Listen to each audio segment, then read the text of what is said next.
Да, это получается, оказывается, были кое-какие значит, вопросы именно в период моей работы в аппарате президента. То есть там никаких вопросов нету на самом деле. А вы говорили о том, что Айбек Алиев в свое время дал показания?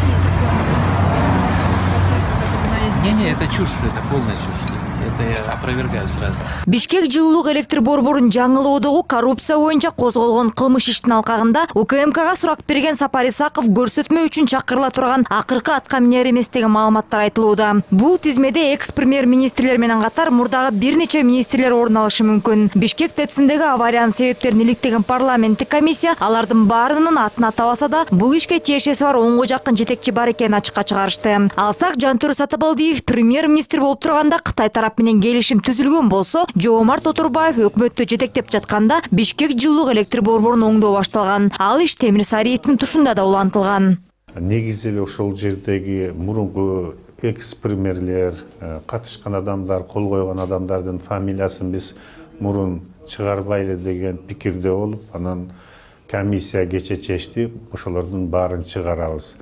Ал жерде ушу фамилиясы чыккан адамдардын кандай кылып биз коштук, бул комиссия негизинен ошол кол койгон документтердин негизинен коштук да. Мурунку Жантөрө Сатыбалдиевден баштап экс-премьер-министрлер, андан кийин кол койгондор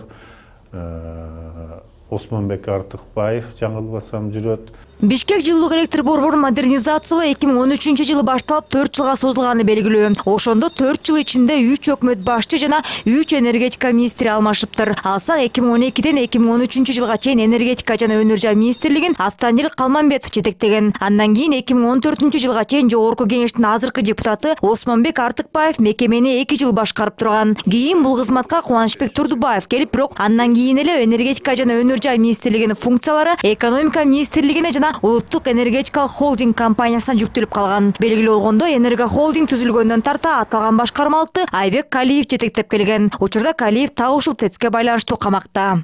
Эми Сапар Исаков боюнча ал жерде биз эсептөө палатасындагы корутундусун менен тааныштык. Ал жерде ушул Сапар Исаков аппарат президентида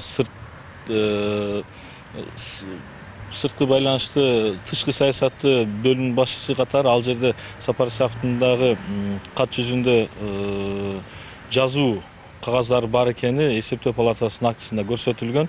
Демек кандайдыр бир деңгээлде ал Сапар Жумадыровичтин тиешеси барбы жокпу аны тергөө аныктайт. Бирок ушул модернизациялоого байланыштуу эсептөө палатасынын актысында так даана көрсөтүлгөн. Сунуштамада ошондой депутаттар тарабынан сунуштаманын биринде Сапар Исаков ооба бар. Жоопкерчиликке тартуу боюнча эмес, ага иш аракеттерине баа берүү боюнча бар. Учурда парламенттик комиссия чыгарган корутундунун долбоорунун үстүнөн эксперттик топ иштеп жатыптыр. Документ лингвисттердин жана юристтердин текшерүүсүнөн өткөн соң тыянак май айынын ортолорунда парламенттин кароосуна чыгарылып, саясий баа берилет. Парламенттик комиссиянын жыйынтыгынын негизинде башкы прокуратура УКМКда укуктук баа бериши мүмкүн. Нурзада Сыдыкбекова, Эрлан Кемелбеков, НТС.